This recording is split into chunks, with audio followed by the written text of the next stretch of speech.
Bonjour. Aujourd'hui, je vous reparle de l'appellation Nuits Saint-Georges. Nous sommes donc évidemment en Côte de Nuits, en Bourgogne. Je vous en avais déjà parlé à propos du domaine Gavignet.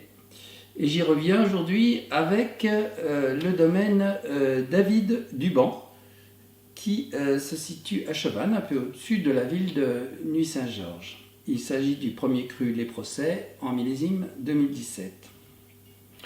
2017 en Bourgogne a été plus léger que le grand millésime 2016 et un peu hétérogène, ce qui fait que les vins pouvaient avoir certains une concentration assez étonnante qui était équivalente à 2016 et d'autres plus légers à évolution rapide. Il y a eu comme ça dès 2017 sur le secteur de Beaune et en Beaujolais où on a eu de grandes bouteilles. Le domaine David Duban, c'est une vingtaine d'hectares sur beaucoup d'appellations et puis il fait quelques achats de raisins. Le premier cru, Les Procès, c'est donc ce qu'il s'agit aujourd'hui, eh bien, c'est situé dans la zone intermédiaire, si l'on peut dire, à Nuits Saint-Georges, c'est-à-dire pas complètement au nord, ni complètement au sud vers l'autre commune de Prémaux-Prissay, mais à peu près au pied de la montagne de Charmois qui domine le village. Il existe trois premiers crus dans ce secteur qui font un ensemble assez homogène. Il y a l'Écrot et rue de Chaux. C'est des noms assez étranges. Rue de Chaux renvoie à Chaux, qui est un petit hameau plus au-dessus de la vallée de Nuits Saint-Georges. Et puis l'Écrot, eh bien, ça renvoie au sol, l'Écrot, la craie, car on est dans un secteur extrêmement calcaire qui convient fort bien au pinot noir. Je vous rappelle que le secteur de Nuits Saint-Georges, on peut le décrire en trois ensembles, j'ai envie de dire géologiques, mais qui ne correspondent pas forcément à trois types de vins différents. Donc il y a le secteur nord, ensuite il y a la combe de Mezin, qui débouche sur le village, puis un peu plus au sud la combe de Vallereau et finalement on arrive à la commune de Prémaux-Prissay et le vignoble, plus on descend vers le sud, plus il est étroit.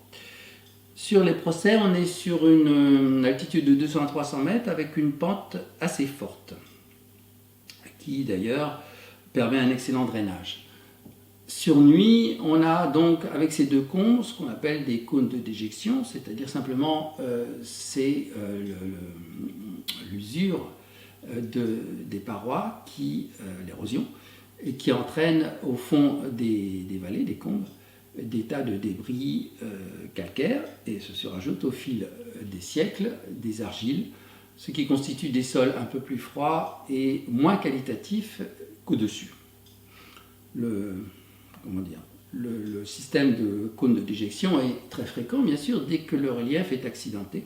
Et on en trouve des exemples spectaculaires en milieu alpin qui correspondent à des zones d'érosion très intenses, avec parfois des bouts de montagne qui s'effondrent littéralement, surtout avec le réchauffement climatique et les pluies torrentielles. Et ça peut être extrêmement dangereux.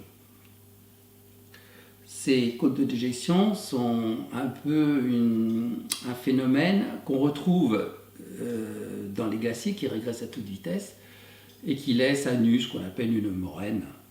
Et on peut dire que ça va devenir général dans les Alpes françaises du moins. Je me souviens quand j'étais jeune, dans la vallée de Chamonix, on voyait les glaciers, notamment celui des Bossons, qui paraissaient littéralement venir jusque dans la ville, entre les Ouches et Chamonix. Tout ça, c'est fini depuis longtemps. Et la vallée blanche, bientôt, ne sera plus blanche du tout. C'est assez déprimant, il faut le reconnaître.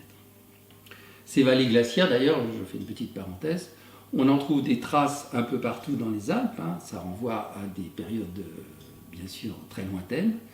Il y a eu des phénomènes de glaciation. Et donc, les glaciers ont disparu. Ce qui explique que parfois, quand vous roulez dans les vallées, dans les Alpes, vous êtes quasiment dans une vallée plate. De chaque côté de la route, c'est complètement horizontal. Et puis, d'un seul coup, boum, les montagnes paraissent surgir d'un coup. C'est dû en fait à ces moraines qui ont laminé le sol et qui ont fait littéralement sorte d'avenue, si vous voulez, à travers l'érosion. Ceci étant, à Nuits-Saint-Georges, pour l'instant tout va bien, le calcaire tient le coup. Et d'ailleurs, il y a eu des carrières qui sont un peu exploitées plus au-dessus. Hein. Au-dessus aussi, eh bien, je vous renvoie aussi à ma vidéo sur les Hautes-Côtes de Beaune, Hautes-Côtes de Nuit, qui ont le vent en poupe actuellement à cause précisément du réchauffement climatique. Hein. Autrefois, on n'y trouvait que des blancs vraiment intéressants qui supportaient un peu ce climat plus froid. Et maintenant, le pinot noir, eh bien, il est bien content du réchauffement climatique et ces vins qui sont pour l'instant à un tarif encore extrêmement raisonnable constituent d'excellents rapports qualité-prix. Nous allons donc goûter ce Nuits-Saint-Georges en vous signalant que David Duban est un adepte avéré des vendanges en grappes entières. Ça veut dire quoi? Disons qu'en général, on égrappe totalement les vendanges hein, et donc les rafles sont inutilisées et ensuite on presse les baies. Mais maintenant, on réfléchit beaucoup et on revient à des pratiques qui n'ont existé autrefois. Parce qu'on s'aperçoit que lorsque les rafles sont parfaitement mûres et outées, comme on dit, j'ai dû déjà vous en parler, ça apporte un plus au vin, en complexité aromatique et des tanins qui sont très intéressants. Et là, il faut faire très attention parce qu'il ne faut pas non plus trop les bousculer, ces rafles, parce que sinon elles s'abîment et elles lâchent alors là des tanins amers. Et ce serait bien dommage.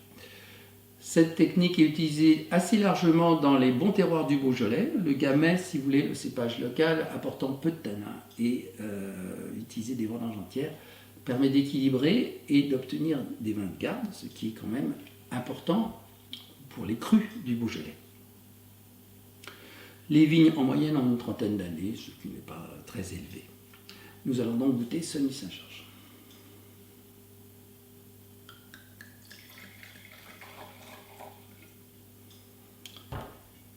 La robe est rubis et légère, comme vous le voyez, c'est dû aux limites du millésime 2017. Robe intense, de violette, de cerise. Des notes fraîches, un peu beurrées, de rose, dans son expression la plus classique. Très geliné, très fin.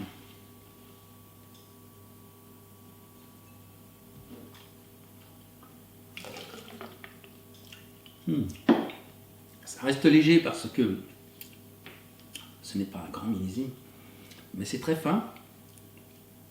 Petite finale un petit peu poivrée. Les tanins se développent avec élégance. La finale est un peu sur la réglisse. C'est pas désagréable du tout. À Nuits-Saint-Georges, comme je vous l'ai dit, il est intéressant, après avoir goûté un village ou deux, parce qu'il y en a qui sont très intéressants, dans les premiers crus, on trouve quand même, en dehors des têtes de série, qu'on considère comme des grands crus, j'en ai déjà dit un mot, des tas de premiers crus qui restent dans le contexte des côtes de nuit, des rapports qualité-prix, disons, satisfaisants. Le commerce en ce moment, en Bourgogne, marque le pas, et on a envie de dire heureusement, parce qu'ils se sont vraiment affolés il y a quelques années.